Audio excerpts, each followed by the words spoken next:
இந்த வழக்கை உண்மையில் சொல்ல வேண்டுமென்றால் இந்திய மக்கள் எதிர் ஆர்எஸ்எஸ் கூட்டாட்சி தத்துவத்தை மீது அதன் மீது எரியப்பட்ட கோடரி 5 நீதிபதிகள் எரிந்திருக்கிறார்கள் என்பது மிகப்பெரிய வேதனை. ஒரு அடியாளாக, ஒன்றிய அரசினுடைய அடியாளாக வந்து உட்கார்ந்திருக்கிற ஒரு நபருக்கு அந்த கவர்னர்கள் என்ன சொல்றாங்களோ அது கீழே இருன்னு சொன்னா இதுக்கு பேர் ஜனநாயகம் இல்லையே. ஸ்டாலினுக்கு பின்னடைவா, திமுக அரசாங்கத்துக்கு பின்னடைவா, தமிழ்நாட்டுக்கு பின்னடைவா? இல்லை, அது கூட்டாட்சி தத்துவத்துக்கு பின்னடைவு, மக்களுடைய வாழ்வாதாரத்துக்கு பின்னடைவு. தவறுகளை செய்வதற்காகவே ஒரு கட்சியை உருவாக்கி வச்சிருக்காங்க. அதுதான் பிஜேபி. அதை உருவாக்கியது ஆர்எஸ்எஸ். இதை நீங்கள் புரிந்து கொள்ளவில்லை என்றால் இந்தியா இருக்காது. ஷர்மிளா டாக்கீஸ் நேயர்களுக்கு வணக்கம். இந்த நேர்காணலில் நாம் சிந்திக்கிருப்பவர் மார்க்சிஸ்ட் கம்யூனிஸ்ட் கட்சியின் மாநில செயற்குழு உறுப்பினர் தோழர் கனகராஜ் அவர்கள். வணக்கம். வணக்கம். ஏப்ரல் மாதம் ஒரு வரலாற்று சிறப்புமிக்க தீர்ப்பை உச்சநீதிமன்றம் மாநில அரசுகளுக்காக வழங்கியிருக்காங்கன்னு திமுக அரசு சொன்னது, கொண்டாடினாங்க. ஆனால் இப்போது அதை எதிர்த்து பிரசிடென்சியல் ரெஃபரன்ஸ்ல இருந்து 14 கேள்விகள் உச்சநீதிமன்றம் கேட்கப்பட்டுச்சு. உச்சநீதிமன்றம் எந்த வகையிலும் குடியரசுத் தலைவரை கட்டுப்படுத்தாது, அதாவது ஆர்டர் போட முடியாதுன்னு சொல்லியிருந்தாங்க. இப்போ குடியரசுத் தலைவர் கேட்ட அந்த 14 கேள்விகளுக்கும் உச்ச நீதிமன்ற நீதிபதிகள் 5 பேர் கொண்ட அமர்வு அவங்க விளக்கங்களை கொடுத்துருக்காங்க. அந்த விளக்கங்கள் முற்றிலும் மாறுபட்ட, ஏப்ரல் மாதம் என்ன தீர்ப்பு கொடுத்தாங்களோ அந்த தீர்ப்புக்கு நேர் எதிரான, முரணான ஒரு விளக்கங்களை கொடுக்கப்பட்டிருக்கு. இப்போ இது எந்த வகையிலையும் கடந்த கால தீர்ப்பு பாதிக்காதுன்னு முதலமைச்சர் மு.க. ஸ்டாலின் இன்னைக்கு சொல்லியிருக்காரு. அதே சமயம் ஆளுநர் விவகாரங்கள்ல, இந்த மசோதாக்கள் முடிவெடுக்கும் விவகாரங்கள்ல கால நிர்ணயம் செய்வது, அதை ஒட்டி தான் நம்மளுடைய அடுத்த கட்ட போராட்டம் இருக்கும் அப்படின்னு சொல்றாரு. எப்படி இதை நம்ம பார்க்கிறது? அடிப்படையில் நீங்க ஆர்எஸ்எஸ் ஒரு பாசிச தன்மை உள்ள ஒரு அமைப்பு. நீங்கள் இதை மற்ற கட்சிக்கும் இதுக்கும் புரிஞ்சுக்கங்க. நீங்கள் இதெல்லாம் புரிஞ்சுக்காம சும்மா அது சரியா இருக்கு, இது சரியா இருக்கு, அல்லது இடையில நம்ம வெற்றி பெற்றுட்டோம் என்பதெல்லாம் நம்ம பேசணும்னா நம்ம நாம் உண்மைகளின் அடிப்படையில் நம்ம அதை பார்க்கறது இல்லைன்னு அர்த்தம்.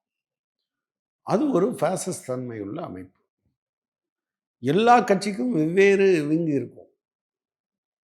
எது தொழிலாளர் அணி, வழக்கறிஞர் அணி, அப்புறம் இந்த பாஜக வச்சுருக்கிறது மாதிரி அந்த அணி, இந்த அணி, நொந்த அணின்னு நிறையா வச்சுருக்காங்க. அந்த மாதிரி இருக்கும். ஆனால் ஒரு அரசியல் கட்சியே ஒரு அமைப்பினுடைய அரசியல் அணி. அதுதான் ஆர்எஸ்எஸ்னுடைய அரசியல் அணி தான் பாஜக. ஸோ ஆர்எஸ்எஸ் தான் அதனுடைய தத்துவார்த்த ஆசா. அவங்கள பொறுத்தளவில் ஜனநாயகத்தை அவங்க ஏற்றுக்கொண்டவங்க இல்லை. அதாவது அவங்க சில நேரத்தில் சொல்லுவாங்க நாங்கள் ஜனநாயக அமைப்பு அப்படின்னு. ஆனால் உங்கள் தலைவரை தேர்ந்தெடுக்கிறதுல நீங்கள் ஜனநாயகமாக இருக்க மாட்டீங்கன்னா, அதாவது அதுக்கு முன்பு இருக்கக்கூடிய தலைவர் எதை ஒரு பேப்பரில் எழுதி வச்சுட்டு போவாரோ அதைத்தான் நீங்கள் தலைவராக்குவீங்க அப்படின்னா ஒரு தனி நபர் தானே. இதை அவங்க இதுக்கு சொல்கிறாங்க. எதுக்கு? தேர்தல் தேவையில்லை, நேர்மை, திறமை, தன்னலமின்மை உள்ள சிறந்த 4 பேர் அவங்களுக்கு ஆலோசகர்களை வைத்து கொண்டு நடத்தினா போதும், இல்லைன்னா கண்டவனும் ஆட்சி பொறுப்புக்கு வந்துடுறான். இதுதான் அவங்க அண்டர்ஸ்டாண்டிங். ஈவன் பஞ்சாயத்து தேர்தலுக்கே அவங்க அண்டர்ஸ்டாண்டிங் ஆகலாம். ஸோ அங்கே அவங்க 1 மேன் 1 ஓட் அப்படிங்கிறத. ரெண்டாவது, கூட்டாட்சி தத்துவத்தை பற்றி அவங்களுடைய அண்டர்ஸ்டாண்டிங் என்னன்னா, அது கூட்டாட்சி தத்துவம் பிரிவினைவாத தத்துவம். எனவே ஒற்றை ஆட்சி முறைதான் சரியானது என்பதுதான் அவங்களுடைய ஸ்டாண்டை அவங்க எழுதி வச்சிருக்காங்க. எனவே இந்த கோஆப்ரேட்டிவ் ஃபெடரலிசம்னு நமக்குன்னு சட்டம் இருக்கு. அந்த சட்ட அதிகாரத்தை பயன்படுத்தி தான் கடந்த காலங்களில் ஏப்ரல் மாதத்துல உச்ச நீதிமன்ற நீதிபதிகள் கிடப்பில் போட்டிருந்த எத்தனை மசோதாக்களும் அமலாக்கப்படுதுன்னு தீர்ப்பு கொடுத்துருந்தாங்க. அப்போ அந்த தீர்ப்பு நம்ம கொண்டாட வகையில் தானே இருந்தது அந்த தீர்ப்பை. ஒரு நிமிஷம், அதான் அடுத்து வாரம். எனவே அவங்க இது ரெண்டையும், மற்ற இடங்களில் ஃபாசிஸ்டுகள் என்ன பண்ணான்னா நீதிமன்றத்தை முடக்கி வச்சோம், நாடாளுமன்றத்தை முடக்கி வச்சோம். பட் ஆர்எஸ்எஸ் பாணி என்ன நினைக்குது அப்படின்னா, அதை கைப்பற்றுவது. எதுக்கு முடக்கி வைக்கணும்? அது நேர்மையாக இருந்தால் தானே நீங்கள் முடக்கி வைக்கணும். அது உங்களுக்கு சப்சர்வியண்டா நீங்கள் சொல்கிறதுக்கு தகுந்த மாதிரி ஆடுறதா தேர்தல் கமிஷன் இருந்தால், நாடாளுமன்றம் இருந்தால், நீதிமன்றம் இருந்தால், அதை எதுக்கு முடக்கி வைக்கணும்? இன்ஃபேக்ட் உங்களுக்கு நாங்கள் சொல்லப்பா, நீதிபதிகள் சொல்லிட்டாங்க அப்படின்னு சொல்கிறதுக்கு. எனவே இது அதனுடைய ஒரு டிசைன். அடுத்து நீங்கள் கேட்டீங்க, இப்படி அவ்வப்போது நம்ம சென்செட் பாஷையில் சொல்லணும்னா சில்லறையை சிதற விடுறது இருக்குல்ல, அது பலருக்கும் அப்படி வாய்க்குது. நினச்சோன்னே இது ஒரு நல்லா இருக்கு. நீங்கள் சூதாட்டத்தில் எப்போதுமே சூதாட்டம் ஆடுகிற அந்த இவன் இருக்காங்க, அவன் ஜெயிச்சுக்கிட்டே இருந்தால் நீங்கள் இங்கே முன்னால் போய் உட்காருவீங்களா? அவனை போய் உட்கார மாட்டீங்க. தோக்குறதுக்கு எதுக்குடா நான் போகணும் அப்படின்னு நீங்கள் வெளியே வந்துடுவீங்க. ஆனால் உங்களுக்கு முதல்ல ஆசையை காட்டும் சூதாட்டத்தில். இப்போ நீங்கள் ஆன்லைன் ரம்மியில் நிறையா பேர் இறந்து போகிறாங்க. எப்படி இறந்து போகிறாங்க? அவனுக்கு முதல்ல அவன் சம்பாதிச்சிருப்பான். அப்புறம் பறிக்க பறிக்க பறிக்க இவன் ஏதாவது மீட்ட மாட்டோமான்னு போய் போய் போய் போய் குடும்பத்தை அழித்து சொத்தை அழித்து கடைசியில் தன்னையே அழிச்சிட்டு போயிடும். இதுதான் அதில் இருக்கக்கூடிய பாயிண்ட். எனவே அவ்வப்போது சில அங்கேயும் இங்கேயுமாக சில விஷயங்கள் வரும். ஆனால் வந்த உடனே நீங்கள் ஓகே இப்போ வந்திருக்கு, எஸ் ஏப்ரல் 11 தீர்ப்பு சிறந்த தீர்ப்பானா சிறந்த தீர்ப்பு. அதனால தான் அவங்க என்ன பண்ணுறாங்க, நம்ம கேட்கக்கூடாது, யூனியன் கவர்மெண்ட்டு கேட்காம பிரசிடெண்ட்டுக்கிட்ட விட்டு இதுக்கு பதில் சொல்லு அப்படின்றாங்க. நீதிமன்றம் பதில் சொல்லியிருக்கு.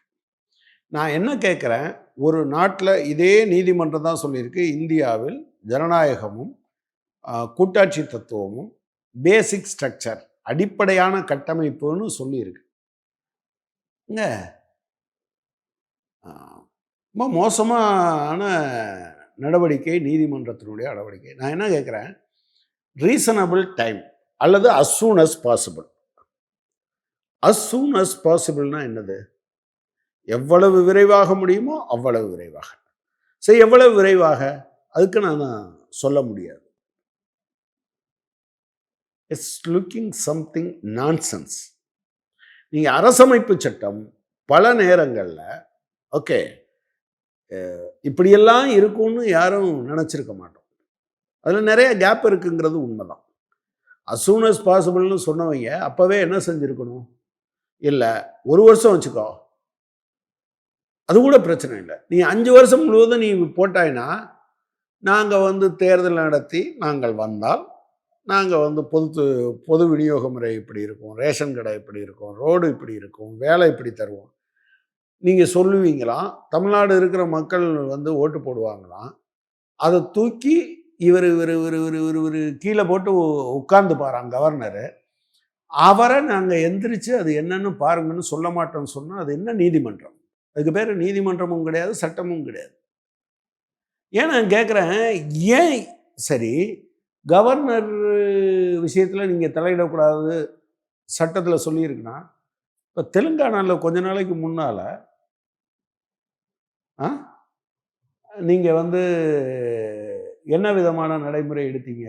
டிஃபெக்ஷன் சம்பந்தமாக, கட்சி மாறிகள் சம்பந்தமாக காலவரையற்று முடிவெடுக்காமல் இருக்கக்கூடாதுன்னு ஆர்டர் போடுறதுக்கு அதிகாரம் எங்கே இருக்குன்னு காட்ட சொல்லுங்க நம்ம நீதிமன்றத்துக்கு. ஆளுநருக்கு நீங்கள் உத்தரவிட முடியாது அப்படின்னு நீங்கள் இன்றைக்கி சொல்கிறது உண்மைன்னா, பஞ்சாபில் அந்த கவர்மெண்ட்டு பட்ஜெட்டை நிறைவேற்றணும், ஆம் ஆத்மி கவர்மெண்ட்டு, அவங்க முயற்சி பண்ணுறாங்க. கவர்னர் சும்மா உட்கார்ந்துருக்காரு. இங்கே பாரு, நான் தான் கூட்டணும் எதை, சட்டமன்றத்தை, நான் எப்போ தோணுதோ அப்போ கூட்டுவேன் அப்படின்னு அந்த ஆள் சொல்கிறார். உச்சநீதிமன்றம் என்ன சொல்லுச்சு, ஒழுங்கா அவங்க சொன்னதை கேட்டு கூட்டியா அப்படின்னு. இப்போ நீங்கள் ஒரு தேர்ந்தெடுக்கப்பட்ட அமைப்பை ஒரு அடியாளாக, ஒன்றிய அரசினுடைய அடியாளாக உட்கார்ந்திருக்கிற ஒரு நபருக்கு அந்த கவர்னர்கள் என்ன சொல்கிறாங்களோ அது கீழே இருன்னு சொன்னால் இதுக்கு பேர் ஜனநாயகம் இல்லையே. கேன் யூ சே சட்டத்தை கவர்னராக ஏற்ற முடியுமா? முடியாது. யார் ஏற்றணும்? லெஜிஸ்லேட்டர். ஆனால் நீ என்னத்தை வேணாலும் ஏற்றிக்கோ, நான் அதையெல்லாம் தூக்கி கீழே போடுவேன்னு ஒரு ஆள் சொன்னான்னா தமிழ்நாட்டில் இருக்கவங்க மட்டும் இல்லை, இந்தியா முழுவதும் இருக்கக்கூடிய 140 பேரும் நீங்கள் அமைதியாக இருங்கன்னு ஒரு நீதிமன்றம் சொல்லுதுன்னா அதனுடைய தன்மை கேள்விக்குள்ளாகும் நான் சொல்கிறேன். Very serious. இதுல ஒப்பீனியன் தான். இப்போ ஒரு விளக்கங்கள் கொடுக்கப்படுது. இது வெறும் ஒப்பீனியன் தான், கருத்துக்கள் தான். ஒப்பீனியனே நீங்கள் என்ன வேணாலும் சொல்லுவீங்களா? ஒப்பீனியனுக்கு அது மரியாதை இருக்கா இல்லையாங்கிறத பற்றியெல்லாம் நான் கேட்கல. நான் ஒப்பீனியன் தான், தேர்ந்தெடுக்கப்பட்ட அரசுக்கு எந்த அதிகாரமும் இல்லை அப்படின்னு நான் சொல்லிட்டு, என்ன வாட் இஸ் திஸ்? அப்புறம் நாங்கள் தீர்ப்பு சொல்லலை அப்படின்னு சொன்னீங்கன்னா, ஏங்க ஒரு ஒப்பீனியனை, யாரையும் பைண்ட் பண்ணாத ஒப்பீனியனை 5 பேர் சேர்ந்து இத்தனை நாள் விசாரித்து, இது ஒப்பீனியன் தான், ஆனால் தேர்ந்தெடுக்கப்பட்ட அரசாங்கம் என்ன சொன்னாலும் கவர்னர் கேட்க வேண்டியதில்லைன்னு முடிவெடுத்தா என்ன? அப்ப இது திமுகவுக்கு பின்னடைவு, ஸ்டாலினுக்கு பின்னடைவு. ஏங்க ஸ்டாலின் இன்னைக்கு ஸ்டாலின் தான் வானுள்ள அளவும் கடல் உள்ள அளவும் முதலமைச்சராக இருக்க போறாரா? நாளைக்கு எடப்பாடி பழனிசாமி வந்தா இந்த தேர்தலை விட்டுருங்க, அவர் நிச்சயமா ஜெயிக்க மாட்டார். இல்லை ஒரு 10 தேர்தலை விட்டுருங்க, யாரோ ஒரு அரசாங்கம் வருதுன்னு வச்சுக்கோங்க. இது என்ன திமுகவுக்கு ஸ்டாலினுக்கு? சி, இது மாநில உரிமைகளுக்கு பின்னடைவு. என்னமோ இது வெறுமனே ஆர்.என். ரவிக்கும் மு.க. ஸ்டாலினுக்குமான சண்டைன்னு சொல்லிட்டு இருக்கீங்க. ஆர்எஸ்எஸ் இந்தியாவில் இருக்கக்கூடிய மக்களின் மீது, அவர்கள் அனுபவிக்கிற ஜனநாயக உரிமைகள் மீது, கூட்டாட்சியின் மீது ஒரு தாக்குதலை, கொலைவரி தாக்குதலை நடத்துகிற போது அதை கேஸை யார் கொண்டு போனாங்களோ அவங்கள வச்சுக்கிட்டு அவங்களுக்கு பின்னடைவுனா எதுக்கு ஸ்டாலின் அவருடைய சொந்த பிரச்சனைக்காக கோர்ட்டுக்கு போனாரா? தமிழ்நாட்டினுடைய நலன் சார்ந்த தமிழ்நாடு தானே கொண்டாடுச்சு.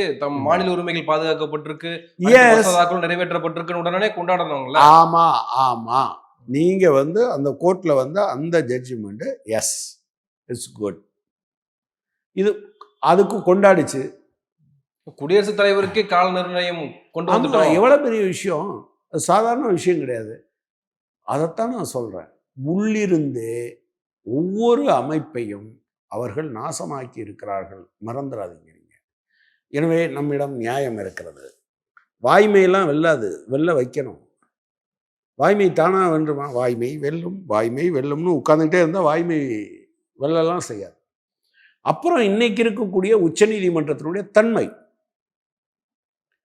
தமிழ்நாட்டில் எவ்வளவு பத்திரிகை எழுதியிருக்காங்கன்னு எனக்கு தெரியாது.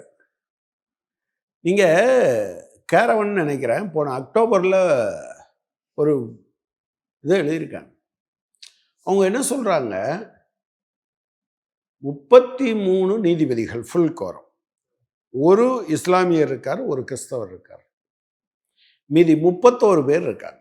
இந்த 31 பேரில் 9 பேர் விஸ்வ இந்து பரிஷத் நடத்துகிற ஒரு நிகழ்ச்சியிலையோ பல நிகழ்ச்சியிலையோ அவங்க கலந்துக்கிட்டு இருக்காங்க.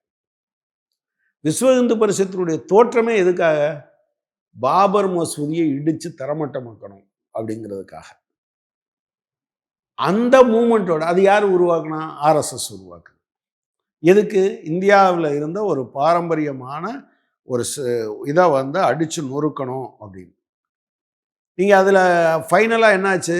நீதிமன்றம் தான் இடித்தவனுக்கு தான் நிலம் சொந்தம்னு சொல்லிச்சு. இடித்தவன் ஒருத்தம் கூட தண்டிக்கப்படல. நாங்கள் பெரிய டெமோக்ரஸி, நாங்கள் ஓல்டு டெமோக்ரஸி, எங்களுக்கு பெருமை இருக்குது. ஏங்க உங்கள் கண்ணு முன்னால் அதை அடித்து உடைச்சவன் ஒருத்தம் கூட ஜெயிலுக்கு போகலையேங்க. அர்ஜுன் சம்பத் மாதிரியான ஆட்கள், ஆமாம் நானும் உடைச்சேன் அப்படின்னு, நானும் ரவுடி தானே அவர் சொல்லிகிட்டு இருக்கார் இடையில. அப்படி சொன்ன பிறகு கூட யாரும் நடவடிக்கை எடுக்கலையே. எனவே நீதிமன்றத்தினுடைய தன்மை மாறி இருக்கிறது என்பதை நான் இன்னொரு ஆர்டிக்கிள் எதுன்னு தெரியல, நான் வாசிக்கும் போது என்ன சொல்கிறாங்கன்னா, இன்னைக்கு உச்ச நீதிமன்றம் ஒரு சென்ட்ரல் கவர்மெண்ட் மாறி அந்த அவங்க சொல்கிறாங்கல்ல, சுத்தப்படுத்தப்பட்ட வாக்காளர் பட்டியல்னு குப்பையை கொட்டிகிட்டு இருக்க எலெக்ஷன் கமிஷன், நீங்கள் நீதிமன்றத்தை சுத்தப்படுத்த வேண்டும் என்றால் அது நீங்கள் நினைக்கிற தீர்ப்பை கொடுக்கணும்னு இல்லை, உண்மையிலேயே சட்டத்தின்படி என்னவாக இருக்க வேண்டும் என்று ஒரு தீர்ப்பு வர்றது மாதிரி அவங்க பண்ணணும்னா, இன்னைக்கு இருக்கிற நீதிமன்றத்தை களை எடுத்து சரி பண்ணணும்னா 15 வருஷம் ஆகும்னு எழுதுறாங்க. அப்படி லைனில் கொண்டாந்து நிறுத்திட்டாங்க. நீங்கள் அதை சாதாரணமாக பார்க்காதீர்கள் என்று சொல்கிறாங்க. எனவே நீதிமன்றம் ஒன்றிய அரசாங்கத்துக்கு சப்சர்வியண்டா இருக்கு. அதை கேட்கறதுக்கு அதுக்கு திராணி கிடையாதுன்னு சொல்றேன். இல்ல எல்லா இடத்துலயுமே ஆர்எஸ்எஸ் காரர்கள் ஊடுருவிட்டாங்க. நீதிமன்றங்கள் தொடங்கி எலெக்ஷன் கமிஷன்ல இருந்து சிபிஐ, இடி எஸ். எல்லா மட்டங்களையும் வந்துட்டாங்க அப்படின்றப்போ, இந்த பிரச்சனை சாதாரண மக்களுக்கு அது புரியுமா? அது தெரியுமா? அத பற்றியான கவலை இருக்கா? புரியணும், புரியணும். மக்கள் தான் ஒண்ண தெரிஞ்சுக்கங்க. இன்னைக்கு மக்கள் சுமூகமா வாழ்ந்துட்டு இருக்காங்க. அவங்க அவங்க வேலையில பார்த்துக்கிட்டு இருக்காங்க. எல்லாம் போய்க்கிட்டே தான் இருப்பாங்க. ஆனா மக்கள் இதை கவனிக்காமலாம் இருக்க மாட்டாங்க. அதனால தான் உலகத்துல எல்லா பாசிஸ்டுகளும் தோற்கடிக்கப்பட்டது மக்களால.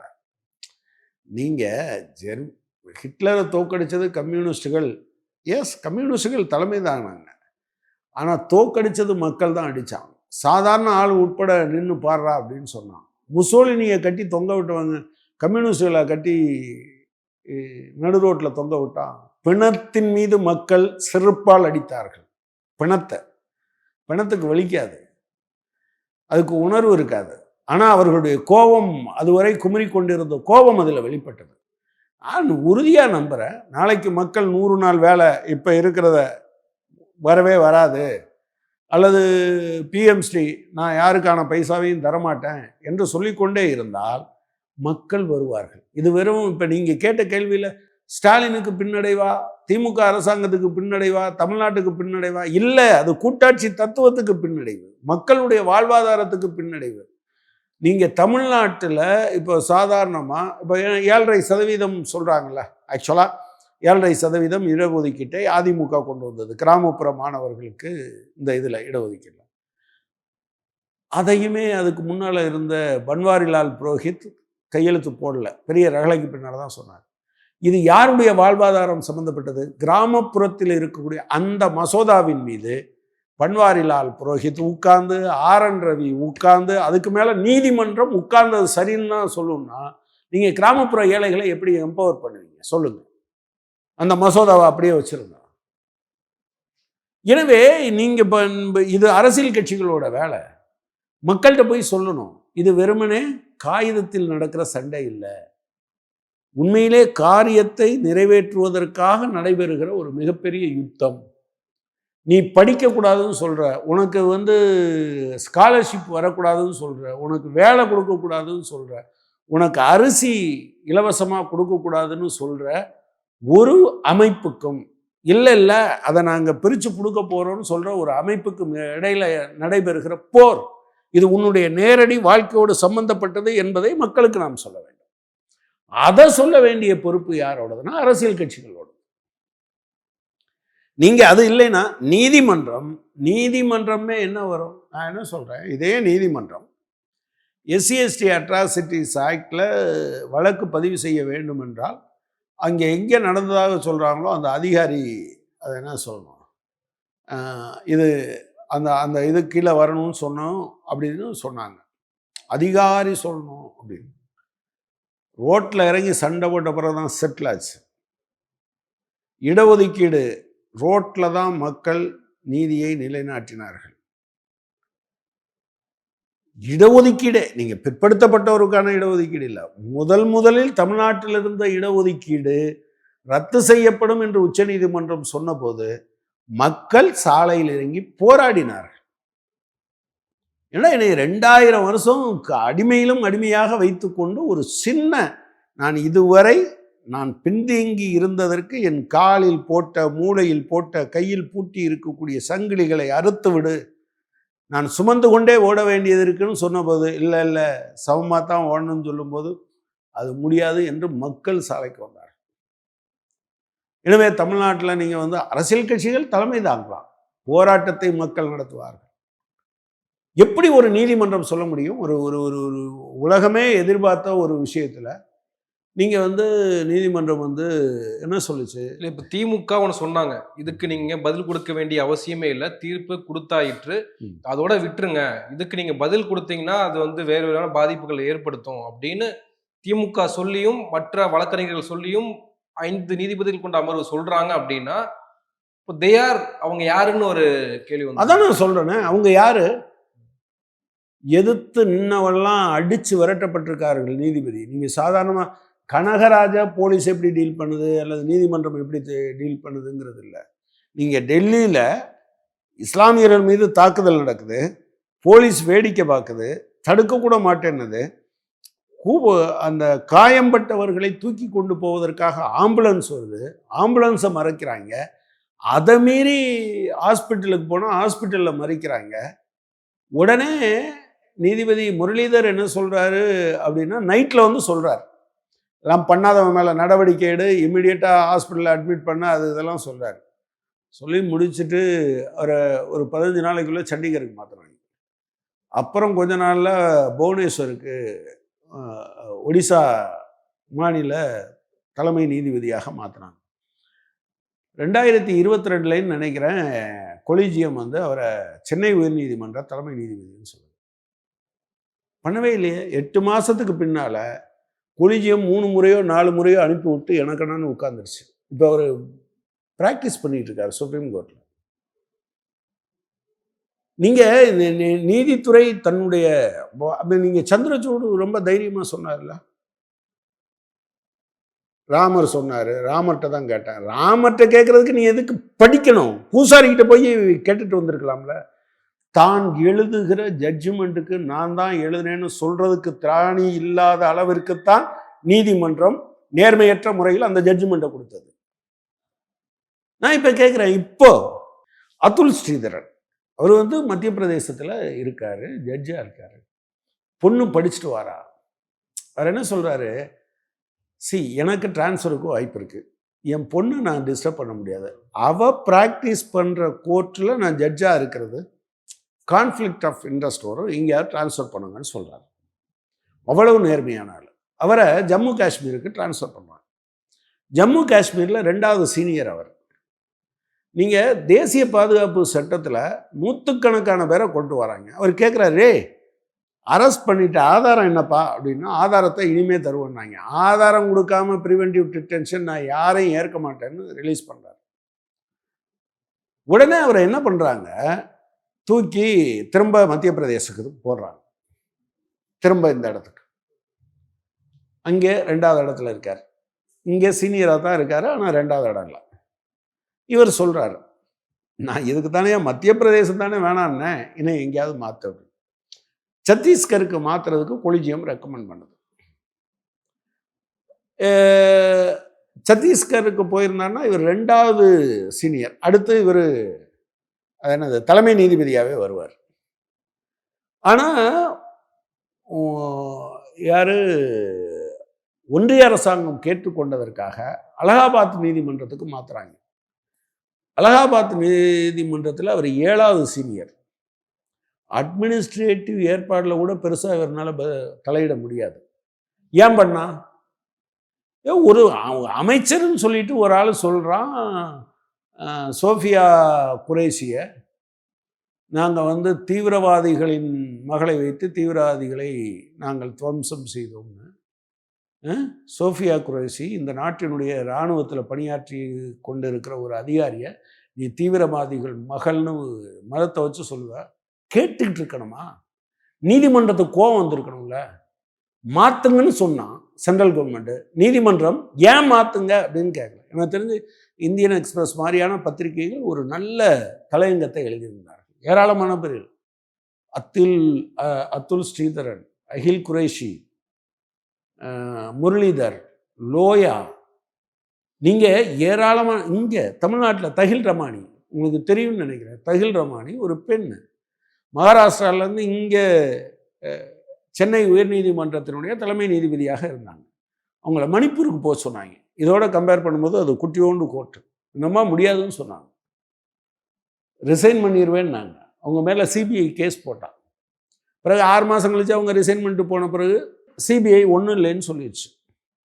க்ளீன் சிட்டு குடிச்சிட்டு. ஏன் அடித்தான்? மக்கள்கிட்ட போய் சொல்லணும். அதை எழுதின பத்திரிகைகள் ரொம்ப குறைவு.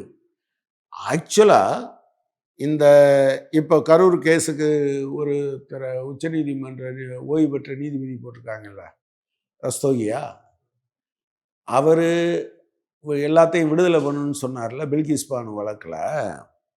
ஆக்சுவலாக இவங்க அந்த கேஸ், அது ஒரு இது தெரியும் உங்களுக்கு, குஜராத்தில் நடக்குது, ஒழுங்காக நடக்கல. தீஸ்தா சத்தால்வத்து உச்சநீதிமன்றம் போகிறாங்க, மகாராஷ்டிராவுக்கு மாற்றுறாங்க, மகாராஷ்டிராவில் நடக்குது.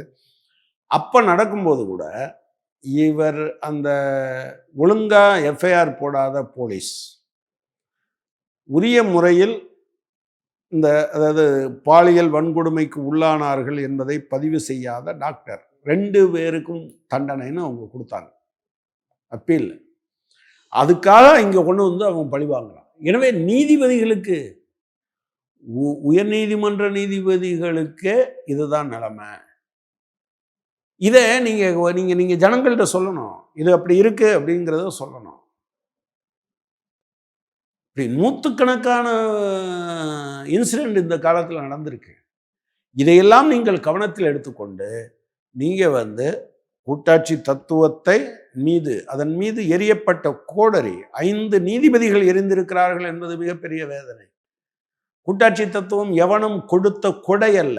மக்கள் சுதந்திர போராட்டத்தின் போது இந்தியா எப்படிப்பட்ட இந்தியாவாக இருக்க வேண்டும் என்பதற்காக போராடியதால விளைவு. அதுல